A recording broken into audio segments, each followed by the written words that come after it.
Good morning, মই সাগৰ বিৰাজ। আজি মই আপোনালোকৰ ওচৰত এটি নতুন ব্লগ আগবঢ়াম আৰু সেই ব্লগখন হ'ব ডিব্ৰুগড় চহৰৰ জনপ্ৰিয় স্থান DTP। আৰু সেই DTP লৈ ওলাই গৈ আছোঁ মই ঘৰৰ পৰা। এইখন হৈছে আমাৰ ঘৰ আৰু মোৰ লগত আছে মোৰ সংগী চাইকেল আৰু মই দুয়োটাই গৈ আছোঁ ডিব্ৰুগড় চহৰলৈ DTP। পলম নকৰাকৈ ভিডিঅ'টো আৰম্ভ কৰোঁ আৰু সেই আৰম্ভ কৰাৰ আগতে ফাৰ্ষ্ট যাব লাগিব মোক হাইৱে।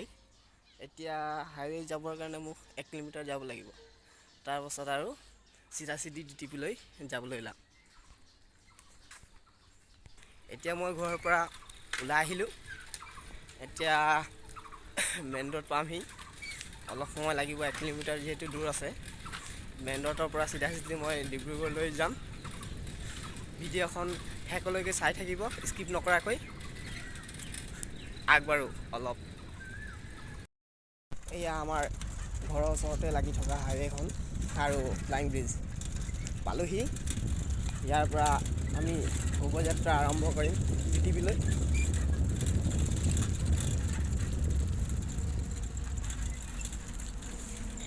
37 নং ৰাষ্ট্ৰীয় ঘাইপথ পালোহি। সেইটো আপোনালোকে চাব পাৰে। এই অভাৰব্ৰিজখন আমাৰ 1 কিলোমিটাৰ ওচৰা-ওচৰি দীঘল হ'ব। ইয়াৰ পৰা আমি চিধা DTP লৈ আগবাঢ়ো। এতিয়া ভিডিঅ'টো স্কিপ নকৰাকৈ শেষলৈ চাই থাকিব। ভিডিঅ'টো কেনে লাগিব, বৰ ইণ্টাৰেষ্টিং হ'ব যেন লাগিছে আজিৰ ভিডিঅ'টো। মই আহি পালোহি ডিব্ৰুগড় কনভাৰত আৰু সেই কনভাৰৰ ওচৰতে নতুনকৈ এখন ব্ৰিজ বনি আছে। এইখন ব্ৰিজ, এইখন ঠাইত বহু বেছি ট্ৰেফিক জাম হয়। যদি ব্ৰিজখন বনি যায় তেন্তে ট্ৰেফিক জাম বহুখিনি কমি যাব। এতিয়া হওক আগলৈ যাওঁ। এতিয়া ব্ৰিজখন পাৰ কৰিলোঁ আমি কনভাৰেটৰ। এতিয়া আগলৈ যাওঁ। যিহেতু ঘৰৰ পৰা ডিব্ৰুগড় চহৰ 10 কিলোমিটাৰ দূৰ আছে। এতিয়া কিমান পাৰ কৰিলোঁ গম পোৱা নাই, চাওঁ এতিয়া।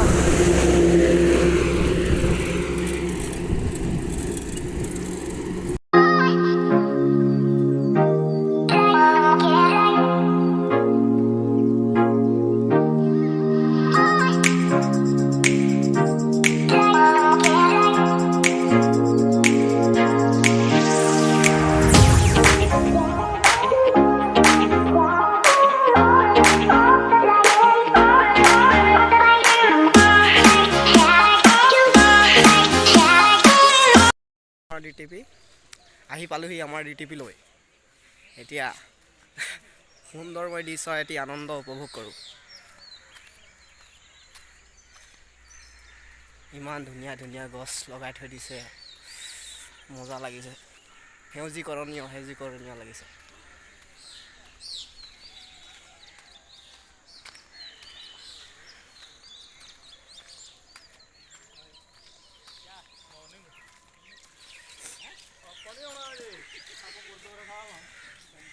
ৰাতিপুৱাৰ সময়ত বহু মানুহ আহিছে ইয়াত জগিং কৰিবলৈ, অলপ এটি আনন্দ উপভোগ কৰিবলৈ। ইমান ধুনীয়া জেগা।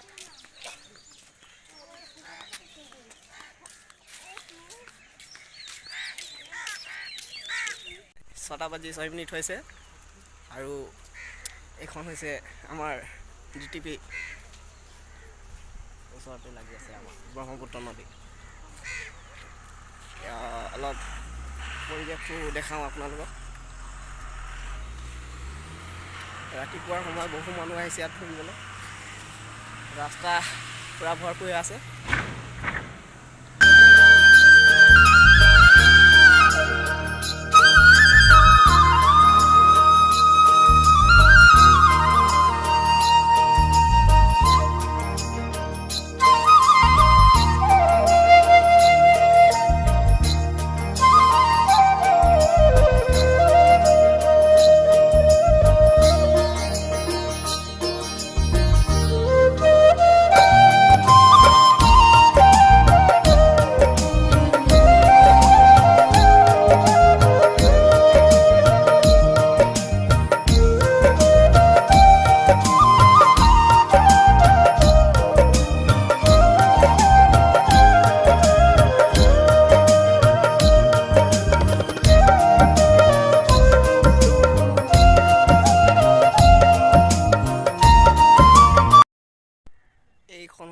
ডিব্ৰুগড় চহৰৰ ব্ৰহ্মপুত্ৰ নদীৰ এটি আকৰ্ষণীয়ময় দৃশ্য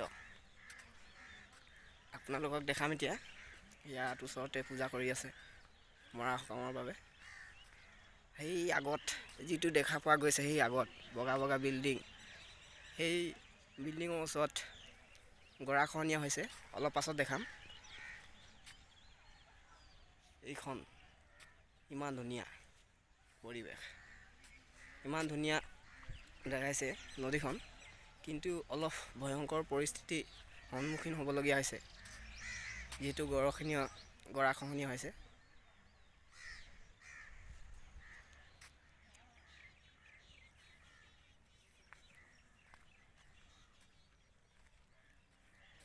অলপ আগলৈ যাওঁ, গৰাখহনীয়া য'ত হৈছে তাত চাম অলপ কাম চলিছে নে নাই চলা।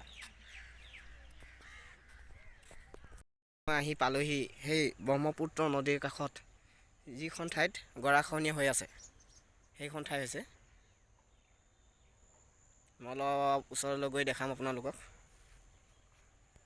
এইখন ঠাই চোৱা কিমান ভয়ংকৰ গতিত গৈ আছে, পূৰা ফাটি গৈছে মাটি। এইটো এনেকুৱা হ'লে বৰ ভয়ংকৰ পৰিস্থিতি সৃষ্টি হ'ব। এইটো আগলৈ যাওঁ, কিমান দ্ৰুত গতিত বাঢ়ি গৈছে, কাষলৈ যাবলৈ ভয় লাগিছে।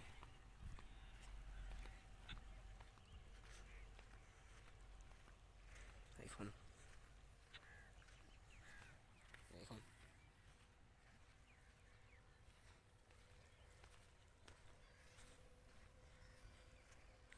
বহু পৰিমাণে ভূমি খহাই লৈ গ'ল। ইয়াত কাম চলি থাকে দিনত। গৰাখহনীয়া হৈ গৈ আছে, বহুখিনি মাটি খহাই লৈ গ'ল ব্ৰহ্মপুত্ৰ নদীয়ে। এইখন ব্ৰহ্মপুত্ৰ নদী যিমান ধুনীয়া, সেয়া তাতকৈ বেছি ভয়ংকৰ ৰূপ ল'বলগীয়া হৈছে এতিয়া, যিহেতু বাৰিষা কাল সহায় নাই। বাৰিষা কাল আহিলে আৰু দ্ৰুত গতিত ভয়ংকৰ দৃশ্য দেখি পোৱা যাব নিচিনা লাগিছে। ভিডিঅ'টো মোৰ ইমানেই, ইয়াৰ পৰা সামৰি মাৰিছোঁ। এতিয়া ঘৰলৈ যাবলৈ ওলাইছোঁ। যদি ভিডিঅ'টো ভাল লাগিছে লাইক কমেণ্ট এণ্ড শ্বেয়াৰ কৰিব নাপাহৰিব। আগলৈ ইয়াতকৈ আৰু ভাল এটি ভিডিঅ' দিবলৈ চেষ্টা কৰিম।